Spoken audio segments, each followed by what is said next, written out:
എൻ്റെ SIP stop ചെയ്യേണ്ട സമയമായിട്ടുണ്ടോ? ഞാൻ എന്താണ് ചെയ്യേണ്ടത്? മാർക്കറ്റിൽ നിന്ന് നിൽക്കേണ്ട ആവശ്യമുണ്ടോ? എൻ്റെ സ്മോൾ ക്യാപ്പും മിഡ് ക്യാപ്പും ഒക്കെ ഭീകര നെഗറ്റീവ് റിട്ടേൺ ആണ് തന്നുകൊണ്ടിരിക്കുന്നത്. ഞാൻ എന്താണ് ചെയ്യേണ്ടത് എന്നുള്ള ഒരുപാട് ആളുകളുടെ സംശയമുണ്ട്. ഒരുപാട് മെസ്സേജുകൾ നിരന്തരം വരുന്നുണ്ട്. അതുകൊണ്ട് തന്നെയാണ് ഈ കണ്ടന്റുകളൊക്കെ ഉൾപ്പെടുത്തി ഒരു വലിയ ഡീറ്റെയിൽ ആയിട്ടൊരു വീഡിയോ ചെയ്യാമെന്ന് കരുതി. ദയവ് ചെയ്ത് വീഡിയോ അവസാനം വരെ കാണുക. നിങ്ങളുടെ എല്ലാ ചോദ്യത്തിനുമുള്ള മറുപടി ഈ വീഡിയോയിൽ ഉണ്ടാവും. പ്രത്യേകിച്ച് SIP സ്റ്റോപ്പ് ചെയ്യണോ എന്നുള്ള കാര്യം പ്രധാനപ്പെട്ടതാണ്. ഒരു കാര്യം ഒരിക്കൽ കൂടി ഓർമ്മിപ്പിക്കുന്നു, ഒരുപാട് ബുദ്ധിമുട്ടി ഒരുപാട് പഠിച്ചതിന് ശേഷമാണ് ഞാൻ ഇങ്ങനെയുള്ള കണ്ടന്റുകളൊക്കെ ചെയ്യുന്നത്. കൊണ്ട് ദയവ് ചെയ്ത് ഇതുവരെ ചാനൽ സബ്സ്ക്രൈബ് ചെയ്യാത്ത ആളുകൾ സബ്സ്ക്രൈബ് ചെയ്ത് എന്നെ ഒന്ന് സപ്പോർട്ട് ചെയ്യണം എന്നൊരിക്കൽ കൂടി അഭ്യർത്ഥിച്ചുകൊണ്ട് വീഡിയോയിലേക്ക് കിടക്കാം. വീഡിയോയിലോട്ട് കടക്കും മുമ്പ് നിങ്ങൾക്ക് ചെറിയൊരു അറിവ് പകരേണ്ട ആവശ്യമുണ്ട്. കാരണം ഒരു ബേസിക് നോളജ് ഇല്ലാതെ പലപ്പോഴും മാർക്കറ്റിനെ കാണുന്നതുകൊണ്ടാണ് നിങ്ങൾക്കൊരു ചെറിയ ഫോൺ ഉണ്ടാകുമ്പോൾ പോലും മാർക്കറ്റിനെ ഭീകരമായിട്ട് പേടിക്കേണ്ട ഒരവസ്ഥ ഉണ്ടാകും. നിങ്ങൾക്കൊരു ബേസിക് നോളജ് ഉണ്ടെങ്കിൽ നിങ്ങൾക്ക് ഇത്ര ഒരു ബുദ്ധിമുട്ടുണ്ടാവില്ല. കാരണം ഞങ്ങളെ വിളിക്കുന്ന പല ആളുകൾക്കും എങ്ങനെയാണ് കഴിഞ്ഞ കാലങ്ങളിൽ ഇന്ത്യൻ മാർക്കറ്റും വേൾഡ് മാർക്കറ്റിൻ്റെയും പ്രകടനം എന്ന് പോലും അറിയാത്തവരാണ്. അപ്പോൾ തീർച്ചയായിട്ടും നമുക്കൊരു ബേസിക് നോളജ് ഉണ്ടെങ്കിൽ നമുക്ക് ക്ഷമയോടെ കാത്തിരിക്കണമെന്നും അല്ലെങ്കിൽ പല സമയങ്ങളിൽ എന്താണ് ചെയ്യേണ്ടതെന്നും ഒക്കെ മനസ്സിലാവും. അതുകൊണ്ട് ചെറിയൊരു നോളജ് നിങ്ങൾക്ക് ഞാൻ തരാം ആദ്യത്തെ ഒരു 2 മിനിറ്റ്സ് കൊണ്ട് തന്നെ. അപ്പോൾ നിഫ്റ്റി 50ലേക്ക് നമ്മൾ പോകുമ്പോൾ 2008 ഉണ്ടായ ക്രാഷ് നിങ്ങൾക്കിവിടെ കാണാൻ സാധിക്കും. കണ്ടോ, 2008 ഇന്ത്യൻ മാർക്കറ്റ് നിഫ്റ്റി 50 എത്തി നിൽക്കുന്നത് 6140 ഇന്ന് അതിലുള്ളത് നിങ്ങൾക്കറിയുന്ന പോലെ 22,500 അപ്പോൾ 2008 6000 നിന്ന നിഫ്റ്റി വേൾഡ് ഉണ്ടായ തന്നെ വലിയ ഫിനാൻഷ്യൽ ക്രൈസിസ് ഉണ്ടായ ഒരു സമയം 2008. അന്ന് മാർക്കറ്റ് ഭീകരമായിട്ട് ഡൗൺ ആയി. അന്ന് ഡൗൺ ആയെന്ന് പറഞ്ഞാൽ 50% ആണ്. ഇന്ന് മാർക്കറ്റ് ഡൗൺ ആയിരിക്കുന്നത് വെറും 12% മാത്രമാണ് 2025. 6000 എന്ന മാർക്കറ്റ് ഭീകരമായിട്ട് ഡൗൺ ആയിട്ട് അത് 2600 വിത്തിൻ 1 ഇയർ ഡൗൺ ആയിട്ട് എത്തി. എന്നാൽ 2013 മുതൽ വലിയ ഭീകര റിട്ടേൺ ആണ് പിന്നീട് അങ്ങോട്ട് മാർക്കറ്റിൽ നിന്ന് കിട്ടിയത്. 2013 to 2018 ഗ്രാഫ് നോക്കുവാണെങ്കിൽ നിഫ്റ്റി 50 വളർന്നിട്ടുള്ളത് 6000 നിന്നും വളർന്നിട്ടുള്ളത് 2018 നോക്കുമ്പോൾ 6000 നിന്ന് 12,000 വലിയ വ്യത്യാസം, ഇരട്ടിയോളം ചെറിയ വർഷം കൊണ്ട് തന്നെ ഉണ്ടാകുന്നു. അപ്പോഴാണ് നമ്മുടെ മാർക്കറ്റിൽ കൊറോണ വരുന്നത്. നിങ്ങൾക്കറിയാം, കൊറോണ വന്നതിന് ശേഷം മാർക്കറ്റ് വളരെ ഡൗൺ ആവുന്നു. ഒരു വർഷം കൊണ്ട് തന്നെ മാർക്കറ്റ് വീണ്ടും 12,000 നിന്ന് 6,000 എത്തുന്നു. അതായത് വലിയ റിട്ടേണിൽ വ്യത്യാസവും നെഗറ്റീവും ഒക്കെ ആ സമയത്ത് സംഭവിച്ചിട്ടുണ്ട്. അതിനുശേഷമുള്ളൊരു പീരീഡ് 6,000 നിന്നും ഭീകരമായിട്ട് വളർന്ന വലിയ ഗ്രോത്താണ് 25,000 നിഫ്റ്റി 50യുടെ ഒരു ഗ്രോത്ത് കഴിഞ്ഞൊരു 5 വർഷം കൊണ്ടുണ്ടായത്. മാർക്കറ്റ് അന്നും ഈ പറയുന്ന സമയത്തും വോൾട്ടിലിറ്റി ഉണ്ടായിരുന്നു. പല മാസങ്ങളിലും ഈ ഗ്രാഫിൽ കാണുന്ന പോലെയുള്ള മൈനസ് റിട്ടേണും റെഡ് ഗ്രാഫുകളും ഒക്കെ വന്നിട്ടുണ്ട്. അപ്പോൾ എപ്പോഴും പോസിറ്റീവ് തരുന്നൊരു സ്ഥലമല്ല ഇന്ത്യൻ മാർക്കറ്റ്. മാർക്കറ്റ് എപ്പോഴും ഗ്രോയിലേക്കായിരിക്കും, ലോങ് ടൈമിലേക്ക്. പക്ഷേ അതിനിടയ്ക്ക് വലിയ ക്രാഷസും നെഗറ്റീവ്സും ഒക്കെ ഉണ്ടാവും. ഇത് ഫേസ് ചെയ്യാനുള്ള മനസ്സുള്ളവർക്ക് മാത്രമാണ് SIP, mutual fund, stock market എന്നുള്ള കാര്യം. ഇതൊരു ബേസിക് ധാരണ നിങ്ങൾക്ക് ഉണ്ടാവണം.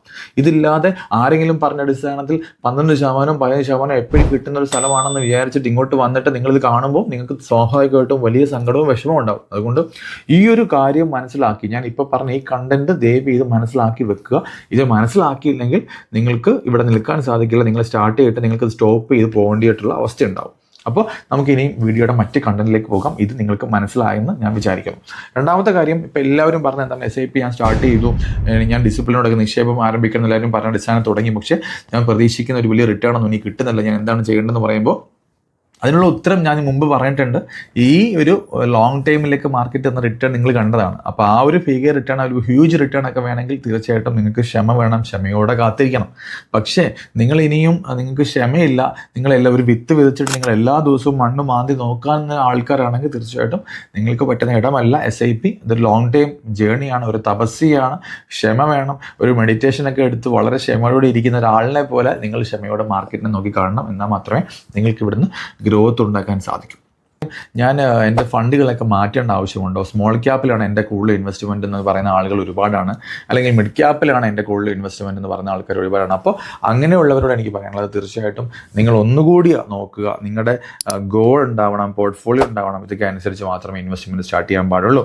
ആരെങ്കിലും പറഞ്ഞ അടിസ്ഥാനത്തിലോ ഏതെങ്കിലും ആപ്പ് റെക്കമെൻഡ് ചെയ്ത് ഏതെങ്കിലും ഫണ്ട് മാത്രമാണ് നിങ്ങൾ ഇൻവെസ്റ്റ് ചെയ്തുകൊണ്ടിരിക്കുന്നതെങ്കിൽ നിങ്ങളൊന്ന് പരിശോധിക്കണം. പക്ഷേ നിങ്ങളുടെ ഫണ്ടുകൾ, നിങ്ങളുടെ പോർട്ട്ഫോളിയോ റിവ്യൂ ചെയ്യേണ്ട ആവശ്യമുണ്ട്. അതല്ല, നിങ്ങളിപ്പോൾ ഇൻവെസ്റ്റ് ചെയ്തിരിക്കുന്ന ഒരു മികച്ച പോർട്ട്ഫോളിയോ ഉണ്ടാക്കി നിങ്ങളുടെ വിഷൻ അനുസരിച്ച്, നിങ്ങളുടെ ഗോൾ അനുസരിച്ചാണെങ്കിൽ ഒരു കാരണവശാലും നിങ്ങൾ ഒന്നും ചെയ്യേണ്ട ആവശ്യമില്ല. നിങ്ങൾ ജസ്റ്റ് കണ്ടിന്യൂ യുവർ SIP എന്ന് മാത്രമേ എനിക്ക് പറയാനുള്ളൂ. മൂന്നാമത്തെ കാര്യം, എല്ലാവരും ചോദിക്കുന്ന കാര്യമാണ്, ലംസമൊക്കെ ഇൻവെസ്റ്റ് ചെയ്യാൻ പറ്റുന്ന ഒരു പീരീഡ് ആണോ? എൻ്റെ ഒരു 10-30 ലക്ഷം രൂപയ്ക്ക് ഉണ്ട്, ഒരു 50 ലക്ഷം രൂപയുണ്ട്. അപ്പോൾ അത് ഇൻവെസ്റ്റ് ചെയ്യേണ്ട സമയമാണോ? മാർക്കറ്റ് അത്യാവശ്യം ഫോൾ ആയിട്ടുണ്ടല്ലോ, അപ്പോൾ എല്ലാവരും പറഞ്ഞ് ഫോളിൽ ഇൻവെസ്റ്റ് ചെയ്യണമല്ലോ എന്നുള്ളതാണ്. തീർച്ചയായിട്ടും വളരെ ലോജിക്കുള്ള ഒരു കാര്യമാണ്. ഫോളിലെത്തുമ്പോൾ ഇൻവെസ്റ്റ് ചെയ്യുക, കൂടി നിൽക്കുമ്പോൾ സെല്ല് ചെയ്യുക എന്നുള്ളത്. അതൊരു സ്റ്റോക്ക് മാർക്കറ്റിൻ്റെ തന്ത്രമാണ്. അപ്പോൾ നമ്മൾക്കും ആ തന്ത്രം മ്യൂച്വൽ ഫണ്ടിലും ഒക്കെ ഉപയോഗിക്കാം. അത് ലംസമായിട്ട് ഇൻവെസ്റ്റ് ചെയ്യുന്നത് യൂസ് ചെയ്യേണ്ട ഒരു പോയിന്റും അത് തന്നെയാണ്. പക്ഷേ നിങ്ങളിപ്പോൾ ഡൗൺ ആണെന്ന് വിചാരിച്ച് മുഴുവൻ തുക നിങ്ങളുടെ ഒരു ഗോളും ഇല്ലാതെ, ഒരു പോർട്ട്ഫോളിയോ ഡിസൈൻ ചെയ്യാതെ നിങ്ങൾ എവിടെയെങ്കിലും കൊണ്ട് ഇൻവെസ്റ്റ് ചെയ്താൽ അതും നിങ്ങൾക്ക് ഭാവിയിൽ ബുദ്ധിമുട്ടാവും. കാരണം ഒരു 5 ഇയർ ഇൻവെസ്റ്റ് ചെയ്യുന്ന ആളാണെങ്കിൽ ഒരു കാരണവശാലും അത് കംപ്ലീറ്റ്ലി ഇക്വിറ്റിയിലേക്ക് പോകാൻ പാടില്ല. അതിൽ ഒരു ബാലൻസ്ഡ് ഫണ്ട് ആയിരിക്കണം. അല്ലെങ്കിൽ ഹൈബ്രിഡ് ഫണ്ട്സിലുമൊക്കെ നിങ്ങൾക്ക് ഇൻവെസ്റ്റ് ചെയ്യാൻ പറ്റും. ഒരു ചെറിയ ശതമാനം ഫ്ലെക്സി ക്യാപ്പ് പോലുള്ള ഫണ്ടിൽ ഇൻവെസ്റ്റ് ചെയ്യുന്നത് തെറ്റില്ല. പക്ഷേ അതൊരു നല്ല പോർട്ട്ഫോളിയോ ഡിസൈൻ ചെയ്തിട്ട് തന്നെ ഇൻവെസ്റ്റ് ചെയ്യുക. ഇനിയിപ്പോൾ നിങ്ങളുടെ ഡ്യൂറേഷൻ ലോങ് ടൈമിലേക്കാണെങ്കിൽ, ലോങ് ടൈം എന്ന് പറയുന്നത് എപ്പോഴും ഒരു 10 ഇയർ പീരീഡൊക്കെയാണ്.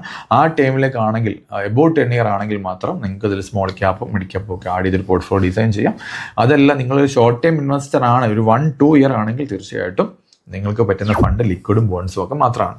ഇനിയിപ്പോൾ ഞാൻ നേരത്തെ പറഞ്ഞ പോലെ നിങ്ങൾ ഇക്വിറ്റിയിലേക്കൊക്കെ ഇൻവെസ്റ്റ് ചെയ്യാൻ പ്ലാൻ ചെയ്യുകയാണെങ്കിൽ പോലും അവിടെയും നിങ്ങൾ സ്വിച്ചിങ് ഓപ്ഷനൊക്കെ യൂസ് ചെയ്തുകൊണ്ട് തന്നെ ലിക്വിഡ് ഫണ്ട്സിൽ പാർക്ക് ചെയ്തിട്ട് അത് സ്വിച്ച് ചെയ്ത് മാത്രം ഇക്വിറ്റിയിലേക്ക് പതിയെ പാർക്ക് ചെയ്യണം എന്ന് ഒരിക്കൽ കൂടി ഓർമ്മിപ്പിക്കുന്നു. ഇനിയിപ്പോൾ ഈ കാര്യങ്ങളൊക്കെ ചെയ്യാൻ ബുദ്ധിമുട്ടുണ്ടെങ്കിൽ തീർച്ചയായിട്ടും ഒരിക്കൽ കൂടി ഓർമ്മിപ്പിക്കുന്നു, മ്യൂച്വൽ ഫണ്ട് ഇൻവെസ്റ്റ് ചെയ്യുമ്പോൾ, ഇങ്ങനെയുള്ള വലിയ പോർട്ട്ഫോളിയോസ് ഒക്കെ ചെയ്യുമ്പോൾ തീർച്ചയായിട്ടും ഒരു ഫിനാൻഷ്യൽ അഡ്വൈസറുടെ അഡ്വൈസ് തേടി മാത്രം ചെയ്യാൻ ശ്രദ്ധിക്കുക. അടുത്തത്, പല ആളുകളും പല ലിങ്കുകൾ അയച്ചിട്ടുണ്ട്, യൂട്യൂബ് ലിങ്ക്, ടെലിഗ്രാം പോസ്റ്റുകൾ, അങ്ങനെയുള്ള പല കാര്യങ്ങളും. ഇപ്പോൾ മാർക്കറ്റിൻ്റെ സിറ്റുവേഷൻ ഇതാണെന്നല്ല അവർ പറയുന്നുണ്ടല്ലോ, അല്ലെങ്കിൽ ഹൈ റിസ്കിനെ പറ്റി അവർ പറയുന്നുണ്ടല്ലോ എന്നൊക്കെ പറയുമ്പോൾ നിങ്ങൾ തീർച്ചയായിട്ടും മനസ്സിലാക്കുക, ആൾക്കാരെ പറ്റിക്കാൻ വേണ്ടി ഇവിടെ ഒരുപാട് കാര്യങ്ങളുണ്ട്. ഇത് കഴിഞ്ഞൊരു 6 മാസം മുമ്പ് വരെ ഇന്ത്യൻ മാർക്കറ്റ് വളരെ മുകളിലോട്ട് പോയപ്പോൾ മികച്ച സ്റ്റോക്ക്, അല്ലെങ്കിൽ മികച്ച മ്യൂച്വൽ ഫണ്ട്, മികച്ച better small cap funds, better mid cap funds എന്നൊക്കെ പറഞ്ഞത് വലിയ ഹെഡിങ് കൊടുത്ത് നിങ്ങളെ അതിലേക്ക് കൊണ്ടുപോയിട്ട് വലിയ റവന്യൂ അവരതുവഴി ഉണ്ടാക്കുന്നുണ്ട്. ഇപ്പോൾ അവർക്ക് മനസ്സിലായി മാർക്കറ്റ് ക്രാഷ് ആയിരിക്കണം, ഇനിയിപ്പോൾ മികച്ച ഫണ്ട് പറഞ്ഞിട്ട് കാര്യമില്ല. ഇവിടെ ഇപ്പോൾ പറയേണ്ടത് മറ്റു കാര്യമാണ്, ഏറ്റവും കൂടുതൽ ഇടിഞ്ഞ ഫണ്ട് ഏതാണ്, ഏറ്റവും കൂടുതൽ ഇടിഞ്ഞ സ്റ്റോക്ക് ഏതാണെന്നൊക്കെ അവർ പറയും. കാരണം അവരുടെ റവന്യൂ ആണ്, അവരെ കുറ്റം പറയാൻ പാടില്ല, അവരുടെ ജീവിതമാർഗ്ഗമാണ്, അവരിത് ചെയ്തുകൊണ്ട് മുമ്പോട്ട് പോകുന്നവരാണ്. അപ്പോൾ അവരുടെ വാക്കുകൾ കേട്ട് നിങ്ങൾ അതിലേക്ക് ആകർഷ്ടരായി നിങ്ങൾ പറ്റിക്കപ്പെടാതിരിക്കുക. നിങ്ങൾ ചെയ്യേണ്ടത് നോളജ് ഉണ്ടാക്കുക, അല്ലെങ്കിൽ അത് പഠിച്ചതിന് ശേഷം, അല്ലെങ്കിൽ അറിവുള്ള സ്ഥലങ്ങളിൽ നിന്ന് മാത്രം അഡ്വൈസ് സ്വീകരിച്ചതിന് ശേഷം നിങ്ങൾ ഇതൊക്കെ ചെയ്യാൻ ശ്രമിക്കുക. പല ആളുകളെയും കാണാറുണ്ട്, യാതൊരു സ്ഥിരതയില്ല. അവർ ഇന്ന് സ്മോൾ ക്യാപ്പ് ഇൻവെസ്റ്റ് ചെയ്യും, നാളെ മിഡ് ക്യാപ്പ് ഇൻവെസ്റ്റ് ചെയ്യും, പിറ്റേ ദിവസം ആരെങ്കിലും പറഞ്ഞിട്ട് മറ്റൊരു ഫ്ലെക്സി ക്യാപ്പ് ഇൻവെസ്റ്റ് ചെയ്യും. ഇങ്ങനെ ഓടി നടക്കുകയാണ്. ഒരിക്കലും ഇവരുടെ ഗോൾ ഇവർ അച്ചീവ് ചെയ്യില്ല. അതിന് മുമ്പ് ഇവർ സ്റ്റോപ്പ് ചെയ്തോ അല്ലെങ്കിൽ ഇതെല്ലാം മുടങ്ങി പോവുകയോ ചെയ്യും. ഞാനൊരു എക്സാമ്പിൾ പറയാം. നമ്മൾ എറണാകുളത്ത് നിന്ന് ഡൽഹി വരെ യാത്ര ചെയ്യുമ്പോഴാണ്, നമ്മൾ യാത്ര ചെയ്യുന്ന രാജധാനി എക്സ്പ്രസ്സിലാണ്. ടിക്കറ്റൊക്കെ എടുത്ത് പ്ലാറ്റ്ഫോമിൽ എത്തി നമ്മൾ ട്രെയിൻ കയറി പോയിക്കൊണ്ടിരിക്കുകയാണ്. അങ്ങനെ ട്രെയിൻ മാംഗ്ലൂരിലെത്തി. അവിടെ എത്തിയപ്പോൾ നമ്മുടെ ട്രെയിൻ ഒന്ന് പിടിച്ചിട്ട് ഒന്ന് സൈഡാക്കി, അതിന് പകരം മറ്റൊരു ട്രെയിൻ യാത്ര ഭയങ്കര സ്പീഡിൽ പോകുന്നു, നമ്മൾ ബാക്കിലായി. അപ്പോൾ നമ്മൾ ചോദിക്കുകയാണ്, എന്നാൽ പിന്നെ ഇവിടുന്ന് സ്റ്റോപ്പ് ചെയ്ത് ആ ട്രെയിനെ കയറിയാലോ എന്ന് വിചാരിച്ചിട്ട് ആ ട്രെയിനെ കയറാൻ പോകുന്നവരുണ്ടാവും. അല്ലെങ്കിൽ ആ ട്രെയിനിൽ തന്നെ ഇറങ്ങി മറ്റേതെങ്കിലും മാർഗ്ഗത്തിൽ ഡൽഹിക്ക് പോകുന്നവരുണ്ടാവും. അപ്പോൾ ഇങ്ങനെയുള്ളവരെ പോലെയാണ് പല ടൈപ്പ് ഓഫ് സ്ഥലത്ത് പോയിട്ട് ഇൻവെസ്റ്റ് ചെയ്യുന്നു, അവിടെ ജമ്പ് ചെയ്യുന്നു, ആരെങ്കിലും പറയുന്ന കേട്ട് അടുത്ത് തുടങ്ങുന്നു, യാതൊരു നോളജും ഇല്ലാതെ മറ്റൊരു സ്ഥലത്തേക്ക് പോകുന്നു. അപ്പോൾ ഇങ്ങനെയുള്ള കാര്യങ്ങൾ ചെയ്യാതിരിക്കുക. കാരണം നിങ്ങളൊരു യാത്ര ആരംഭിക്കും മുമ്പ് നിങ്ങൾ തീരുമാനമെടുക്കണം, എനിക്ക് പോകേണ്ടത് എറണാകുളത്തു നിന്നും ഡൽഹിക്കാണ്. അപ്പോൾ എൻ്റെ ഗോളാണ് എറണാകുളം ടു ഡൽഹി. ഈ ഗോൾ അച്ചീവ് ചെയ്യാണ്ട് എനിക്കൊരു നല്ല യാത്ര എങ്ങനെയാണ് ചെയ്യേണ്ടത്? ബൈ ട്രെയിൻ ആവാം, ബൈ പ്ലെയിൻ ആവാം, മറ്റെന്തെങ്കിലും മാർഗ്ഗമാകാം, അല്ലേ?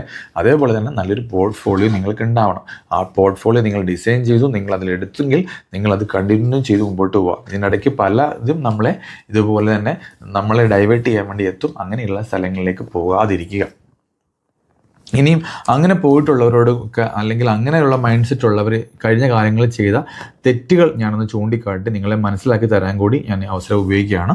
ഇപ്പോൾ സ്മോൾ ക്യാപ്പിൽ ഇൻവെസ്റ്റ് ചെയ്യുന്നു, അല്ലെങ്കിൽ ആരെങ്കിലും പറഞ്ഞ അടിസ്ഥാനത്തിലോ അല്ലെങ്കിൽ ഏതെങ്കിലും ആപ്ലിക്കേഷൻസിൻ്റെ ത്രൂ ഒക്കെ മ്യൂച്വൽ ഫണ്ട് ജോയിൻ ചെയ്ത ആൾക്കാരും ചെയ്തിട്ടുള്ള കാര്യം, പലപ്പോഴും അവരുടെ ഇൻവെസ്റ്റ്മെൻറ്റുകൾ കൂടുതലും സ്മോൾ ക്യാപ്പ് ആയിരിക്കും. അപ്പോൾ സ്മോൾ ക്യാപ്പിൻ്റെ പ്രത്യേകത ഹൈ റിട്ടേൺ ആയിരിക്കും അവർക്ക് കിട്ടിയിട്ടുണ്ടാകും. അതായത് കഴിഞ്ഞ ഒരു 15 വർഷത്തെ അല്ലെങ്കിൽ 10 വർഷത്തേക്ക് ചരിത്രം നോക്കുമ്പോൾ സ്മോൾ ക്യാപ്പിൽ ഹൈ റിട്ടേൺ എന്നുള്ള ഫണ്ട് ഉണ്ടാവാം. പക്ഷെ അത് ലോങ് ടൈമിലേക്കാണെന്ന് മനസ്സിലാക്കണം. അത് കണ്ടിട്ട് ഒരു ഷോർട്ട് ടൈം ഇൻവെസ്റ്റർ പോയിട്ട് ആ high risk fund, small cap fund choose ചെയ്തവർക്ക് ഇപ്പോൾ ഒരു പക്ഷേ അവരുടെ പോർട്ട്ഫോളിയോ നോക്കുമ്പോൾ -40 കാണിക്കുന്നത്. ആകെ ഇന്ത്യൻ മാർക്കറ്റിൽ ഉണ്ടായിട്ടുള്ള ഒരു വോൾട്ടിലിറ്റി 12% മാത്രമാണെങ്കിൽ ഈ സ്മോൾ ക്യാപ്പിൽ മാത്രം ഇൻവെസ്റ്റ് ചെയ്തവരുടെയും മിഡ് ക്യാപ്പിലേക്ക് ഇൻവെസ്റ്റ് ചെയ്തവരുടെയും പോർട്ട്ഫോളിയോ നോക്കുമ്പോൾ അവരുടെ ഗ്രാഫ് താന്നിട്ടുള്ളത് 30 to 40% പക്ഷേ നമുക്ക് ലാർജ് ക്യാപ് ഫണ്ട്സ് ഉണ്ട്, ഇക്വിറ്റി തന്നെയുള്ള ലാർജ് ക്യാപ് ഫണ്ട്സ് ഉണ്ട്. അവിടെ കിട്ടുന്ന റിട്ടേൺ 15% ആയിരിക്കും, അല്ലെങ്കിൽ 20 ആയിരിക്കും ലോങ് ടൈമിലേക്ക്. പക്ഷേ അവിടുത്തെ ഇപ്പോഴത്തെ മാർക്കറ്റ് കണ്ടീഷൻ പോലും അവിടെ വളരെ ചെറിയ -7ഉം -8ഉം ഒക്കെ മാത്രമാണ് പല ഫണ്ടിൻ്റെയും ഇടിവുണ്ടായിട്ടുള്ളത്. ഇനിയിപ്പോൾ ഹൈബ്രിഡ് ഫണ്ട്സിലേക്കൊക്കെ പോവുകയാണ്, അല്ലെങ്കിൽ കൺസർവേറ്റീവ് ആയിട്ടുള്ള ബാലൻസ്ഡ് ഫണ്ടിലേക്കൊക്കെ പോവുകയാണെങ്കിൽ അവിടെ തന്നെയുള്ള റിട്ടേൺ കുറവായിരിക്കും. 12ഉം 13ഉം ഒക്കെ ആണെങ്കിൽ പോലും ഇപ്പോൾ മാർക്കറ്റ് ചെറിയൊരു കറക്ഷൻ ടൈമിൽ അവിടുത്തെ നെഗറ്റീവ് റിട്ടേൺ എന്ന് പറഞ്ഞാൽ വളരെ ചെറിയ -2, -3, -4ഉം ഒക്കെ മാത്രമേ ഉള്ളൂ. അതുകൊണ്ട് നിങ്ങളുടെ യാത്ര ചെയ്യുന്ന മുമ്പ് നിങ്ങൾ തീരുമാനിക്കുക നിങ്ങൾ ഏത് ടൈപ്പ് ഓഫ് ക്ലയൻ്റ് ആണ്, ഏത് ടൈപ്പ് ഓഫ് ഇൻവെസ്റ്ററാണ്. അതനുസരിച്ച് മാത്രം ദയവ് ചെയ്ത് നിങ്ങളുടെ യാത്രയ്ക്കുള്ള മാർഗം നിങ്ങൾ സ്വീകരിക്കുക. ഇപ്പോൾ മാർക്കറ്റിൽ ഉണ്ടായിരിക്കുന്ന പ്രശ്നങ്ങൾ എന്തെല്ലാമാണെന്ന് നോക്കുമ്പോൾ തീർച്ചയായിട്ടും ഒരുപാട് കാര്യങ്ങളുടെ അടിസ്ഥാനത്തിലാണ് ഇപ്പോൾ മാർക്കറ്റിൽ ഈ ഫോളും ഈ കറക്ഷനും ഒക്കെ ഉണ്ടായിട്ടുള്ളത്. സെവറൽ ഗ്ലോബൽ ഇഷ്യൂസും അതുപോലെ തന്നെ ഡൊമസ്റ്റിക് ഇഷ്യൂസും ഒക്കെ അടിസ്ഥാനത്തിലാണ് തീർച്ചയായിട്ടും ഇന്ത്യൻ മാർക്കറ്റിൽ ഫോൾ സംഭവിച്ചിട്ടുള്ളത്. പക്ഷേ ഏറ്റവും പ്രധാനപ്പെട്ട മറ്റു പല കാര്യങ്ങൾ കൂടിയുണ്ട്.